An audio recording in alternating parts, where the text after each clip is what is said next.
संगत का हमारे जीवन में काफी अधिक महत्व है।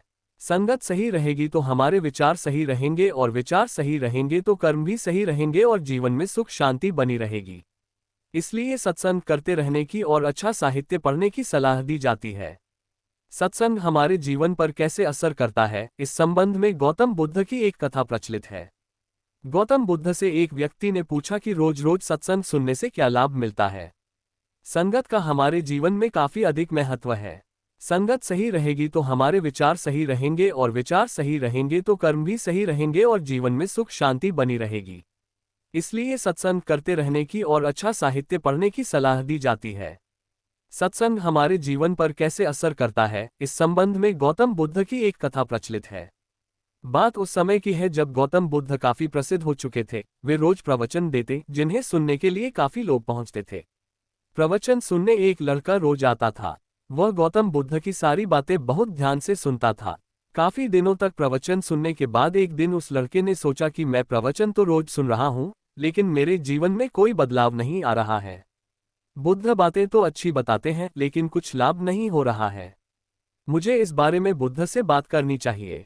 अगले दिन वह लड़का बुद्ध से बात करने की इच्छा लेकर पहुंच गया। बुद्ध का प्रवचन शुरू हुआ और वे कह रहे थे कि अगर कोई व्यक्ति हम पर गुस्सा करता है तो वह हमसे ज्यादा खुद का नुकसान करता है। अगर हम भी दूसरे के गुस्से का जवाब गुस्से से ही देते हैं तो हम खुद का नुकसान कर लेते हैं। बुद्ध की ये बातें सुनते ही वह लड़का खड़ा हो गया और कहने लगा कि तथागत, मैं बहुत दिनों से आपके प्रवचन सुन रहा हूँ, लेकिन मेरे जीवन में तो कोई बदलाव ही नहीं आया है। मुझे तो प्रवचन सुनने से कोई लाभ नहीं हो रहा है। बुद्ध ने अपने प्रवचन बीच में रोके और उस लड़के की बात सुनने लगे। जब वह लड़का चुप हो गया तो बुद्ध ने उससे पूछा कि तुम कहाँ रहते हो। लड़का बोला कि मैं श्रावस्ती में रहता हूँ। बुद्ध ने कहा कि श्रावस्ती से यहाँ तक की दूरी कितनी होगी और यहाँ आने में कितना समय लगता है। उस लड़के ने बुद्ध की बातों का उत्तर दिया तो बुद्ध ने फिर पूछा कि यहाँ आते कैसे हो। उसने बताया कि मैं कभी पैदल आता हूँ, कभी सवारी का कोई साधन मिल जाता है तो उससे आ जाता हूँ। बुद्ध ने फिर एक नया प्रश्न पूछ लिया कि क्या तुम यहाँ बैठे बैठे अपने घर पहुँच सकते हो। ये प्रश्न सुनकर वह लड़का और वहाँ बैठे सभी लोग हैरान हो गए। लड़के ने कहा कि ये कैसे संभव है, मैं बैठे बैठे कहीं और नहीं पहुँच सकता। इसके लिए तो मुझे ही चलकर जाना होगा। बुद्ध ने कहा कि तुम्हारी बातों में ही तुम्हारे प्रश्नों का उत्तर है।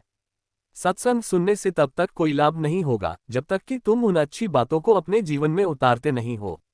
जब तक तुम अच्छे काम नहीं करोगे, इच्छाओं का त्याग नहीं करोगे, बुराइयों से दूर नहीं रहोगे, तब तक तुम्हारे जीवन में कोई बदलाव नहीं आएगा। सिर्फ प्रवचन सुनने से, यहाँ बैठने से जीवन में कोई बदलाव नहीं आएगा। बुद्ध ने आगे कहा कि अगर तुम कोई अच्छा करना चाहते हो तो उसके लिए तुम्हें प्रयास करना होंगे, विचार करने से काम नहीं होगा।